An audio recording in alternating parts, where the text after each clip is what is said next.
পাগলও তো আল্লাহকে সেজদা করে। আরে তুই কি মাতাল, তোর মার ঘরে জন্ম নিয়া বাপের ঘরে ঘুমাইয়া 3 বেলা ভাত খাইয়া তুই জানোয়ার সেজদা করস না, একটা ওয়াক্ত নামাজ পড়স না, তুই মানুষের বাচ্চা হইলি কেমনে বেটা?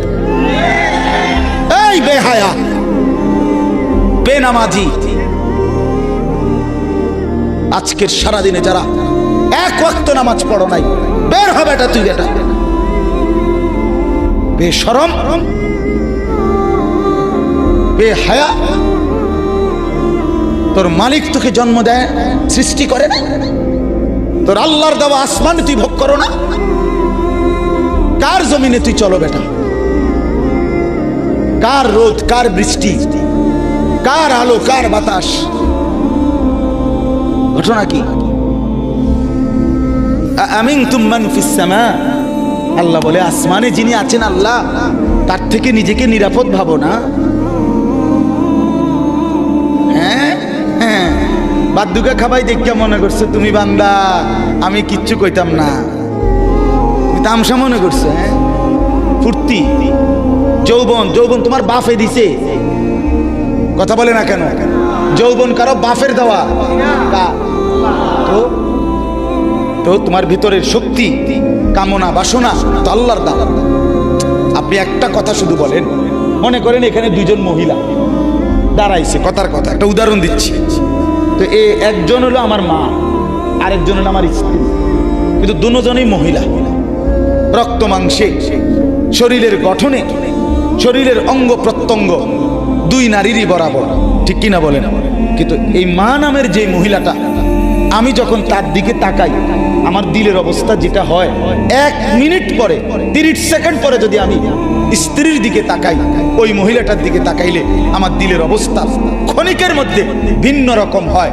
এই 30 সেকেন্ডে আমার দিল বদলে দিল যিনি, তিনি কে? যদি দুটোটা বরাবর লাগতো, কথা কয়, যদি জ্বরের রোগীর মতো হইতো কামরুল ভাই, যে মিঠাটাও তিতা লাগে, তিতাটাও কি লাগে, যদি দুইজনকেই মা মনে হইতো, যদি দুইজনকেই স্ত্রী মনে হইতো, বলো না বাপ? আল্লাহ তাআলা তা বলেন, ভিন্ন ভিন্ন প্রবৃত্তি তো আমি দিয়েছি।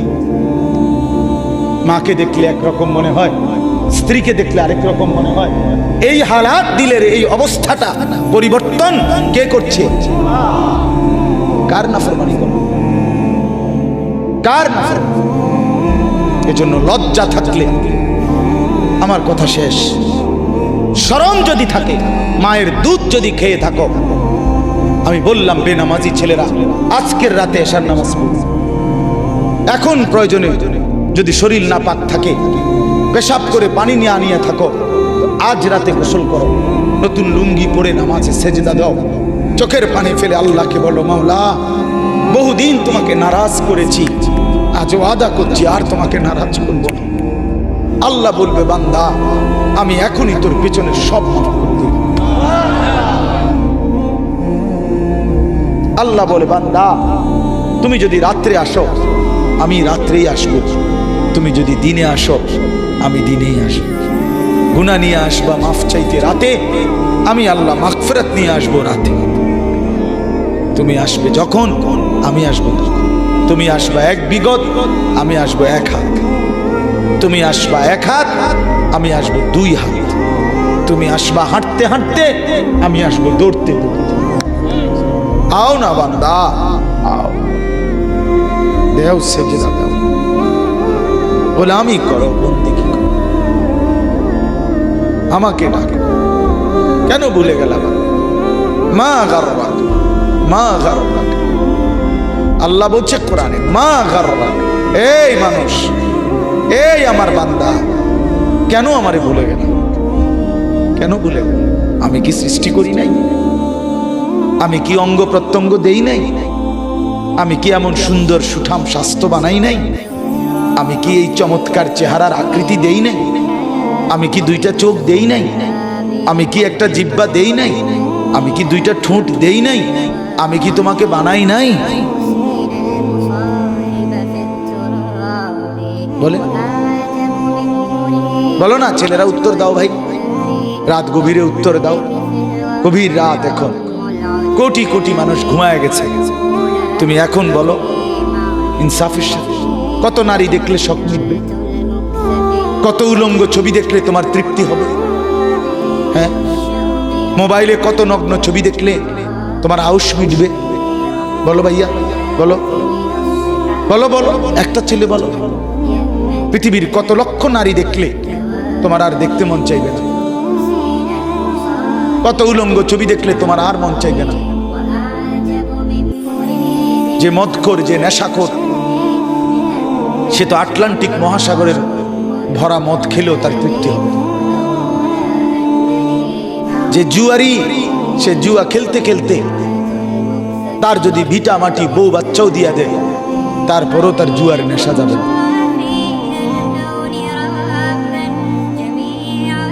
যে নারীতে আসক্ত, তার তৃপ্তি হয়। গুনাহ তৃপ্তি দেয় না, নাফরমানি তৃপ্তি দেয়। দুনিয়া একদমই অল্প, একদমই অল্প, একদমই অল্প, একদমই অল্প।